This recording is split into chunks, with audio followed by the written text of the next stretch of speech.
tidak meninjau pelabuhan Sarmi.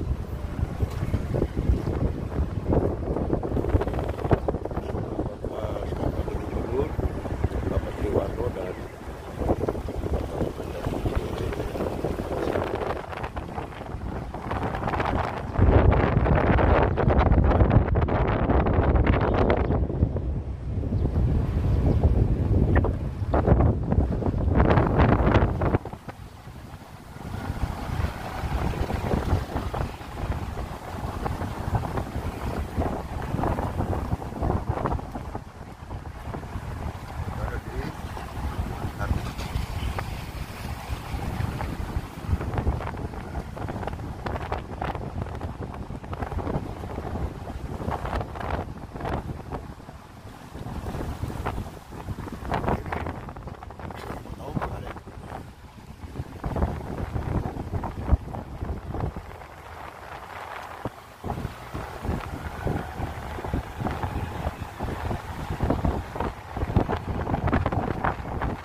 kedatangan tim Bupati Sarmi bersama tim dari Forkompimda dari Kabupaten Sarmi tinjau dulu lokasi pelabuhan Kabupaten Sarmi.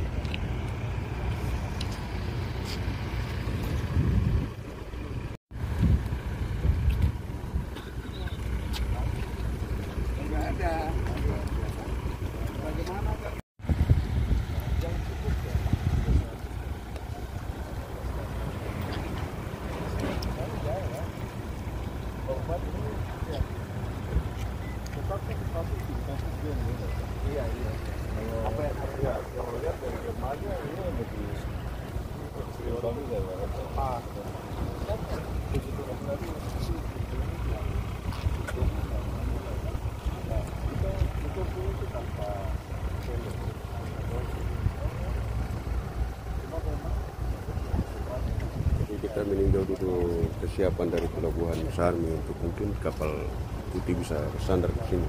Ini dia kurang keluar ini ya.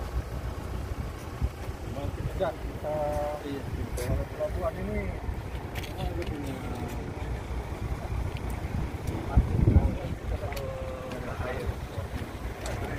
Biasanya cuma paling kilometer. Iya,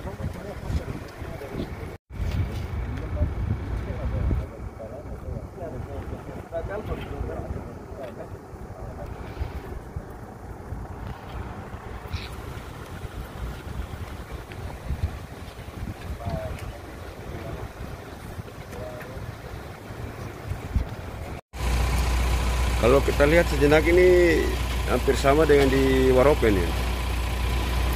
Hanya dia posisinya dia melingkar, masuk dari pintu depan, kita melingkar.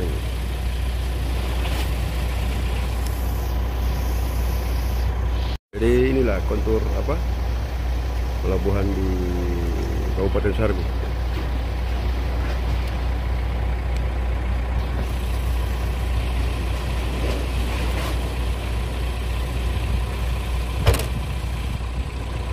Jadi ombak yang cukup besar juga ini.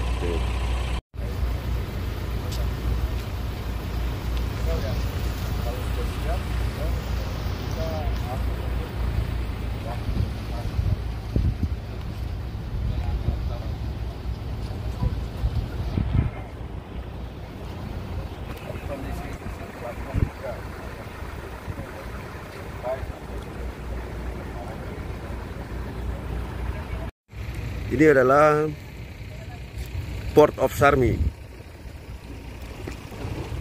Ya, mungkin belum pernah ke Sarmi, pelabuhannya ada ini. Port of Sarmi.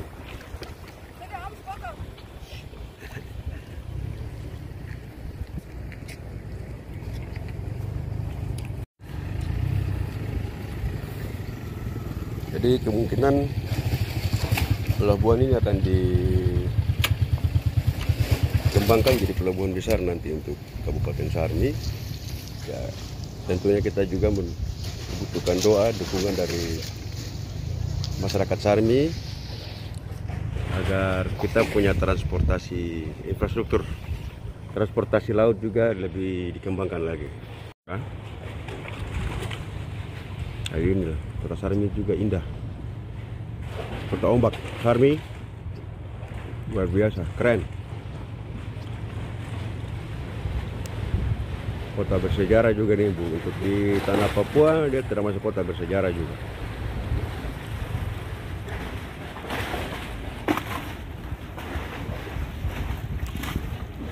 Jadi kota bersejarah yang punya cerita yang luar biasa.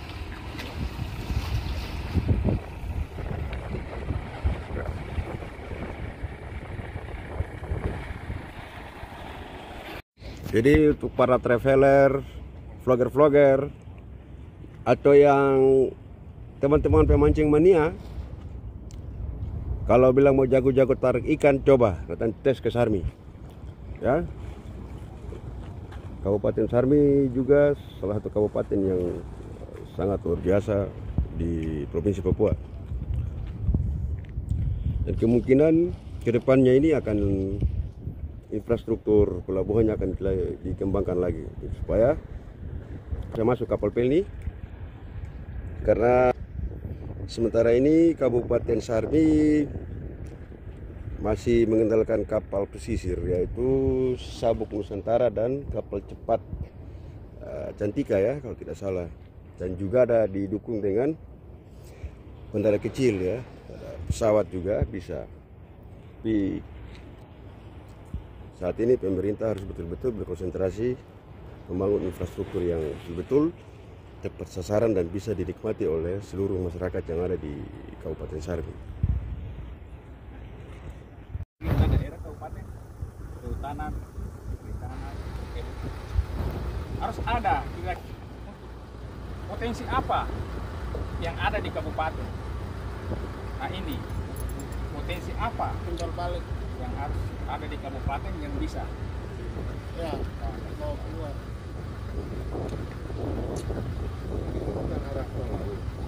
Kapal putih juga artinya bisa ya, karena kemarin saya ajukan di dengan kami uji coba dulu kapal itu kalau dia dari arah selatan dari luar langsung aja dia nanti dari saya lihat dulu di situ animonya penumpang, kalau dia banyak kita berjalan itu baru kita dia dari sana masuk Sarmi baru ke Jayapura balik. Jadi selalu menjaga Sarmi. Ya, selalu menjaga Sarmi. Jadi mungkin aja silakan. Ya. Kalau hal-hal lain yang tadi itu nanti Bupati silakan. Ya. Itu silakan. Cuma kita butuhkan itu data teknis, data teknis.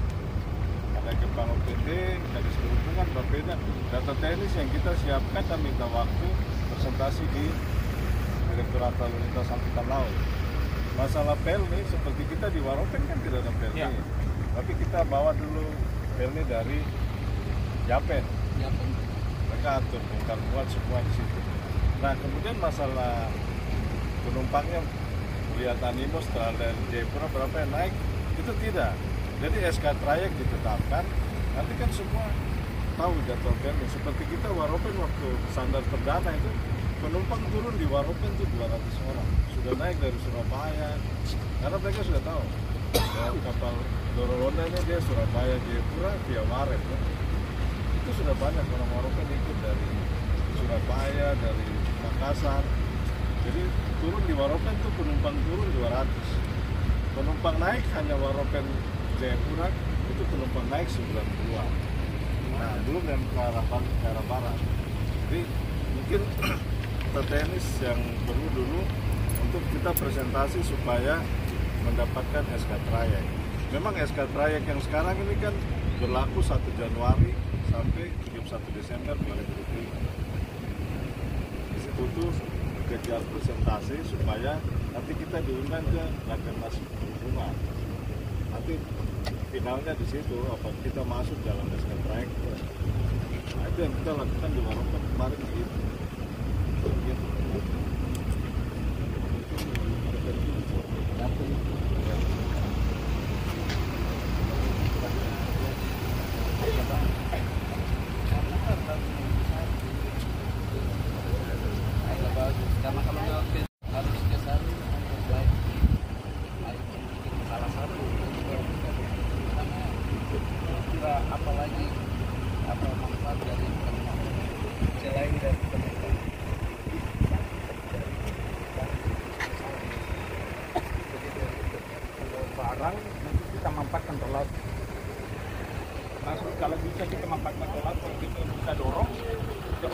Itu berarti waktu pertama dia masuk periode kedua langsung dari Surabaya taruh. Itu pakai lokus 2. Cuma dia tidak berkesinambungan karena tidak ada barang kita bawa keluar. Jadi pusat maunya jangan hanya menerima, tetapi apa yang harus kita bawa keluar.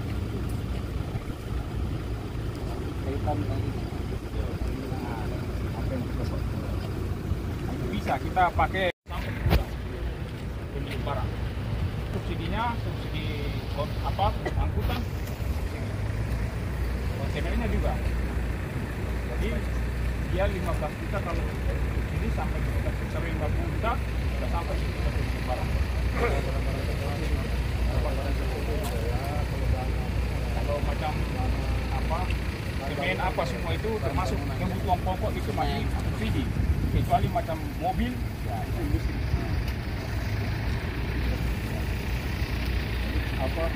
Terkait kapal dia sandar atau berlabuh itu Ya, nah memang kalau tim tenis turun, kalau kita lihat ini kan dermaga bagus, tapi kalau tim tenis turun itu dia foto bagian bawah semua, bagian bawah dermaga. Ini kadang ada yang bolong, ada yang kotor. kalau mungkin sementara waktu, mungkin bulan 4 ini kami kerja di sebelah. Bulan 4 ini kami kerja bongkar seperti dia modelnya begini.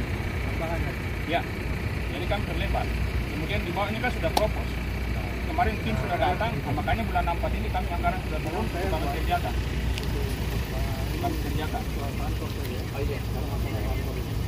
Itu masalah kantornya saja.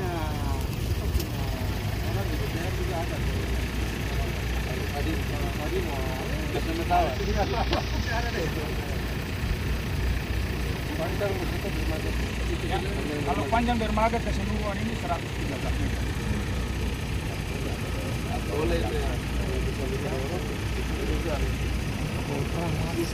Kapal, kalau sisi kanan itu dari sini itu sekitar 10 meter dan lebarnya juga 8 meter, 6 meter. Dia lebar bisa kendaraan juga. Makanya kami rancangnya sama kapal kecil termasuk di sebelah. Kalau kapal kecil ada rep di sebelah sini, tidak bisa. Waktu mereka dari pusat datang bikin kajian saya tidak ada. Saya rencananya di dermaga lama itu, kalau seandainya saya ada, saya kajiannya mau pendaratan STT dengan kapal kecil. Cuma mereka bikin untuk pendaratan dermaga kapal rakyat. Saya bilang kapal rakyat apa yang ada di sana? Tidak ada. Yang kami butuhkan itu LCT, karena kalau daerah ini mau melakukan kegiatan pasti ada mobilisasi alat. Kita mau bongkar alat berat di mana? Cuma mereka waktu mereka datang tidak ada saya. Saya tidak diikutkan dalam hal itu. Mereka saja yang melakukan. Akhirnya waktu Zoom saya muncul, saya ikut. Loh, kenapa ini dermaga lama ini jadi kapal rakyat, dermaga rakyat? Nah itu. Waktu itu jadi kalau seandainya saya ikut waktu itu saya akan ajukan jadi kapal pendaratan di situ.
Jadi kalau belum dapat kapal penumpang ke laut dari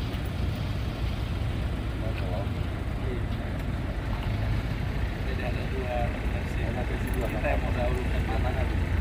Karena kan kita bilang tadi merencanakan proyek itu kan bukan kita yang akan proyek, tapi dari awal tahun sudah ada. Kita sudah diskusikan yang bagus, mulai dari sekarang persiapan.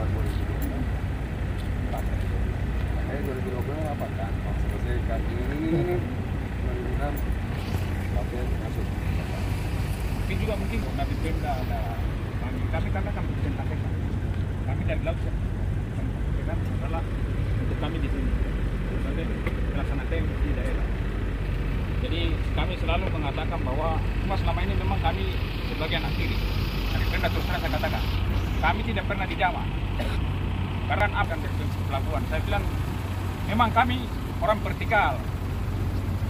Ingin kami setelah ke pusat, nanti pusat kembalikan ke daerah. Nah, itu. Tapi kami selalu dikatakan tidak ada apanya pelabuhan. Bukan. Memang kami kan instansi vertikal, jadi kami harus ke pusat semuanya dulu, nanti pusat mengembalikan ke daerah. Bukan kami yang langsung memberikan ke daerah, tapi kami serahkan semua. Kami target tahun 2024 kemarin itu 500 NDP. Dan kami lebih. Jadi setiap kami dikasih target dari pusat itu kami lebih. Kami punya PNDP itu. Itu termasuk Mambramo gitu? Ya, termasuk Mambramo. Karena itu kami maksudnya saja. Kami dulu sebenarnya sampai di Demta. Tapi setelah KM 65 dirubah, dikembalikan ke Demta. PNBP-nya dari Tambat lagi? Ya? PNBP-nya dari apa? Tambat lagi? Labu Tambat, terus Rambu, Buan Dermata. Ini saya ambil, wish, ngeri. Ambil dari pelabuhan ini paling ujung. Pelabuhan dari ujung saya ambil.